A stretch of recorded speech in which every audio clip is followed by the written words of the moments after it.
तो यहाँ से क्या होता है, ये परिक्रमा मार्ग भी है, श्री क्षेत्र में की परिक्रमा भी हो जाती है। और ये रास्ता गया है विचारशिला। यहाँ पेड़ पर एक छोटा सा बोर्ड भी लगा है, काली माता भी है विराजमान। जय हो माता।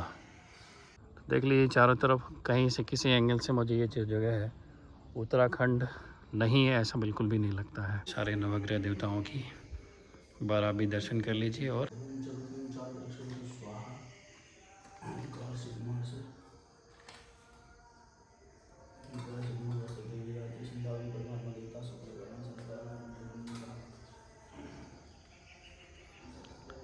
चलिए जी, अभी पुजारी जी जो सुबह की आरती संध्या होती है वो कर रहे हैं, तब तक हम एक परिक्रमा कर लेते हैं। यहाँ पर बहुत सारे भगवान के विग्रह विराजमान हैं। इनमें से एक तो शनिदेव हैं, बाकी शायद ये नवग्रह हैं। एक मिनट गिनते हैं कितने हैं। जय हो श्री 1 2 3 4 5 6 7 8 9। हाँ, ये नवग्रह देवता हैं। तो इनको भी अक्सर शनिवार को पूजा होती है, लोग तेल आदि चढ़ाते हैं। तो जय हो सारे नवग्रह देवताओं की बार आप भी दर्शन कर लीजिए और जय कह दीजिए। सारे नवग्रह प्रसन्न हो, कोई भी बाधा आपके जीवन में ना रहे, ऐसी सारी नवग्रहों से प्रार्थना है। जय श्री हनुमान जी महाराज। ये परिक्रमा है। जय श्री राम सीताराम, जय श्री राम श्री सीताराम, जय राम, जय जय श्री राम। और एक काली माता भी है विराजमान। जय हो माता, जय हो काली माँ। यहाँ अभी अच्छा समय चल रहा है, नवरात्रि का समय। कलश रखे हैं, जवारे रखे हैं। जय हो, जय हो, श्रेय हो, श्री माता की जय हो। तो ये है जी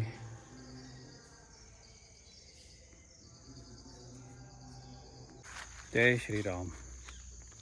तो दर्शन तो मैंने भी कर लिए और आपको भी करा दिए। बैठ के मैंने छोटा सा हनुमान चालीसा का पाठ भी कर लिया है और आगे यात्रा बढ़ाते हैं। तो ये वो रास्ता है जो मैं बता रहा था कि यहाँ से विचारशिला ये भगवान शिव जी विराजमान है इस पेड़ के नीचे। जय हो। तो कुटिया के ठीक बगल से ये रास्ता गया है विचारशिला। यहाँ पेड़ पर एक छोटा सा बोर्ड भी लगा है, उस पर विचारशिला मार्ग ऐसा लिखा हुआ है। दिखाऊँ क्या, जूम कैसे करूँ?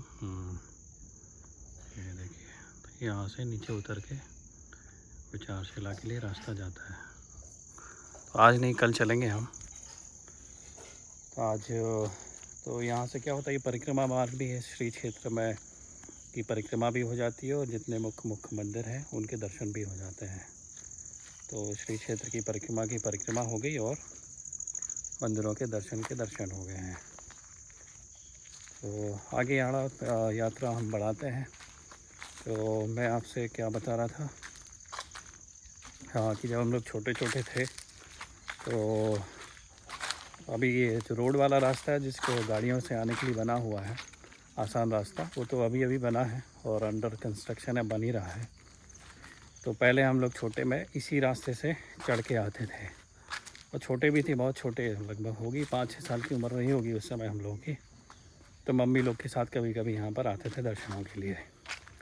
तो लगता था कि जैसे अरे कितना ऊंचा पहाड़ है, जैसे अभी एवरेस्ट चढ़े ना तो हमको लगेगा पहली बार में, या वैष्णो देवी जाते हैं या फिर अमरनाथ की यात्रा करते हैं, ऐसी जगहों पर जाने में भी लगता है ना कि अरे कितना ऊंचा पहाड़ है, कितना चढ़ना पड़ेगा। तो ऐसे ही उस समय हमको ये वाला रास्ता लगता था। लेकिन जब कुछ सालों बाद बड़े जब थोड़े हो गए और आने लगे तो हमको लगा अरे ये तो कुछ भी नहीं है, छोटा सा है। तो ऐसे ही शायद जीवन की परिस्थितियों में भी होता है। हमारे लक्ष्य जो हम बनाते हैं, कोई भी सांसारिक लक्ष्य हो या फिर भागवतिक लक्ष्य हो, तो बनाते जब हैं तो जब उन पर चलना भी शुरू नहीं किया होता है तो लगता है कि अरे कितना कठिन रास्ता होगा, कैसे पहुंचेंगे। तो लेकिन एक बार जब कदम आगे बढ़ा देते हैं और वो कठिन चढ़ाई को हम चढ़ लेते हैं तो फिर हर चीज़ बहुत आसान लगती है। जब ऊपर पहुंच जाते हैं या कुछ समय निकल जाता है तो हम सोचते हैं कि अरे कुछ ख़ास नहीं, सब चीज़ें बहुत सहज और आसान लगने लगती हैं। यही देख लीजिए, व्लॉगिंग का ही देख लीजिए, जब तक मैं शुरू नहीं किया था मन में इतने प्रश्न थे, कैसे मोबाइल पकड़ते होंगे, कैसे बोलते होंगे। अभी भी मैं ये नहीं कह रहा हूँ कि मैं बहुत परफेक्ट हो गया हूँ, लेकिन वो मैं अपने अंदर खुद एक कॉन्फिडेंस जो है वो थोड़ा सा महसूस करने लगा हूँ बोलने के टाइम पे। अब 2-4 व्लॉग बनाने के बाद ही बहुत ज़्यादा सोचना नहीं पड़ता कि कैसे शुरू करूँ, कैसे शुरू करूँगा, तो हेलो कैसे बोलूँगा। जैसे कुछ लोग बोलते हैं ना व्लॉग में, hey guys good morning welcome to my vlog today's vlog. तो ये तो मैंने बोल दिया, लेकिन हाँ मुझे पहले से पता था कि मैं जब व्लॉगिंग करूँगा तो गाइस वाइस जैसे शब्द तो ना अपन से बोलते बनते हैं, ना अपने को सूट करते हैं, ना अच्छे लगते हैं। तो जब भी हम व्लॉग शुरू करेंगे तो मैं तो किसी जो भगवान नाम कहते हैं, राधा हो चाहे कृष्ण हो चाहे राम हो चाहे सीता हो, वो कह के ही शुरू करूँगा। और वही नाम का शब्द का प्रयोग करके अपने जो आप जो परिवार के सदस्य हैं जिनको यूट्यूब की भाषा में सब्सक्राइबर कहते हैं उनको एड्रेस करूँगा। तो बस यही कुछ है, तो सब चीज़ें आसान लगने लगती हैं।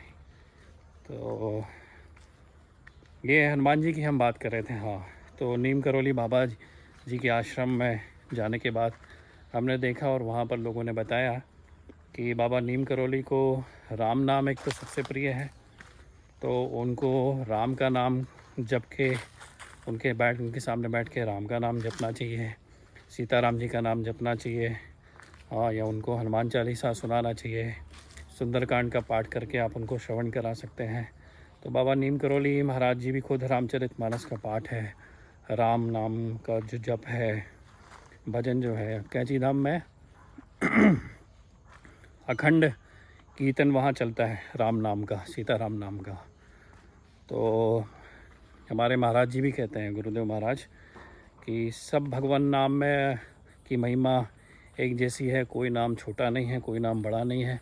ऐसा नहीं है कि राम नाम जपेंगे तो उसके प्रभाव या उसका परिणाम कुछ और होता है, कृष्ण जपेंगे तो उससे कुछ और प्राप्ति होती होगी, ऐसा नहीं है। वो कहते हैं जो नाम आपको प्रिय हो या फिर जो गुरुदेव ने दिया हो वो आप जपें, उसका कीर्तन करें, भजन करें। वो भगवान नाम लेखन की पुस्तिका भी आती है, वो नाम राम नाम या फिर राधा नाम कृष्ण नाम आप उसको लिखें, या ना कोई एक इष्ट जो है हमको चुन लेना चाहिए और अपनी जो उपासना है, साधना, वो शुरू कर देनी। यहाँ ऊपर से देखिए आप, कितना सुंदर दृश्य लगता है। ये है भगवती जी का मंदिर।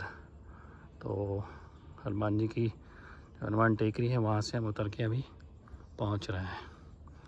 तो देख लीजिए चारों तरफ, कहीं से किसी एंगल से मुझे ये जो जगह है उत्तराखंड नहीं है ऐसा बिल्कुल भी नहीं लगता है। तो आज नीम करोली बाबा की कृपा से, हनुमान जी की कृपा से हमको हनुमान टेकरी के भी दर्शन हो गए हैं। तो चलिए आगे बढ़ते हैं धीरे धीरे। तो मंदिर में पुजारी जी हैं, सुमित उनका नाम है, वो उनके हाथ में चोट लग गई है, पता नहीं बोल रहे थे सीढ़ियों से गिर गए हैं। तो वो अपनी सुबह की जो संध्या है वो कर रहे थे, उनको समय लगेगा 20-25 मिनट, इसलिए उनसे कोई बातचीत नहीं हो पाई। थोड़ा सा प्रसाद उन्होंने दिया है, ये चना और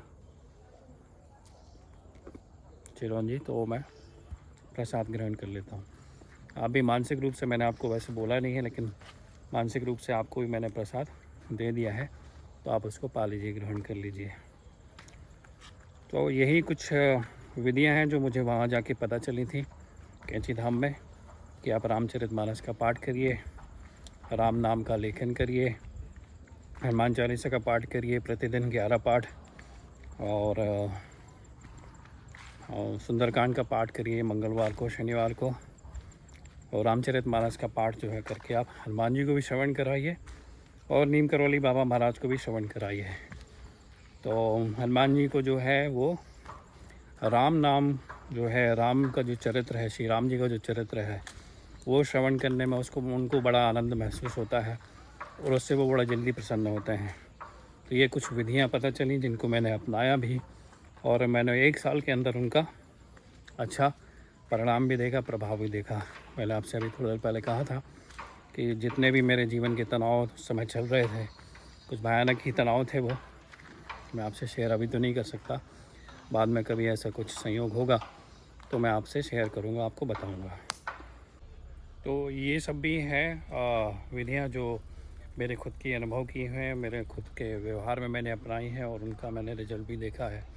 एक और सजेशन मैं आप लोगों को दूंगा, जो कि कभी किसी ज़माने में स्टीव जॉब्स को और फेसबुक के जो संस्थापक हैं मार्क ज़करबर्ग, उनको किसी ने दी थी और वो जब कैंची धाम पहुँचे तो उनके जीवन में बहुत परिवर्तन आया।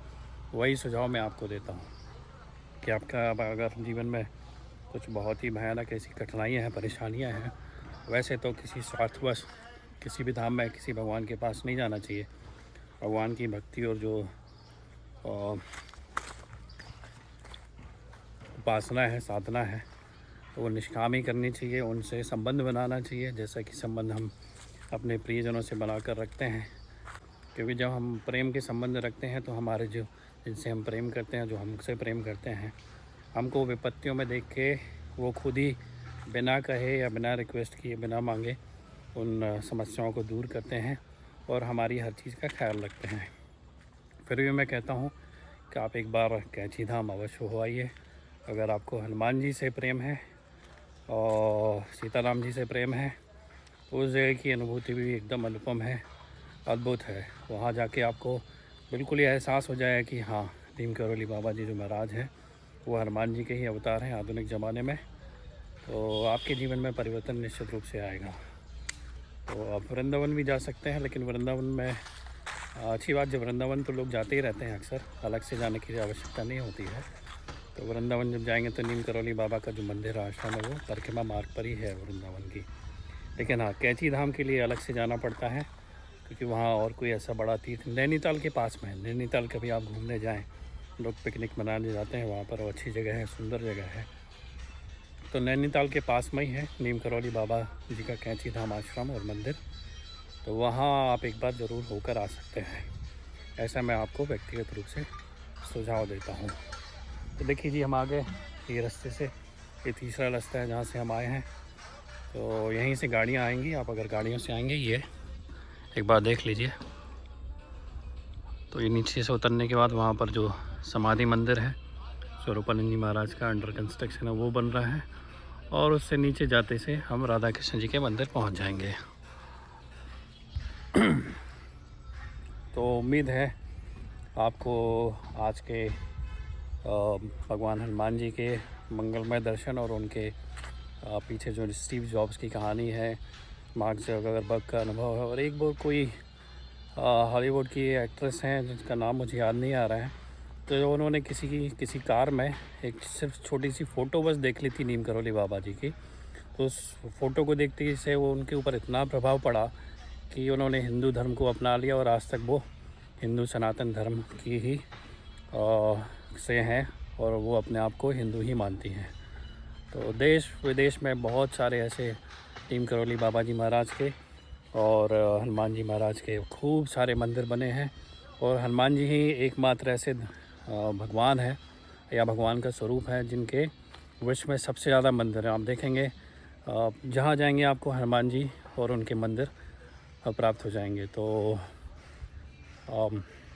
मेरे ख्याल से इस व्लॉग को यहीं पर हम एंड करते हैं, विश्राम देते हैं, एंड तो नहीं बोलना चाहिए। तो आपको हनुमान जी की कृपा प्राप्त हो, बाबा नीम करौली जी की कृपा प्राप्त हो, उनका आशीर्वाद प्राप्त हो।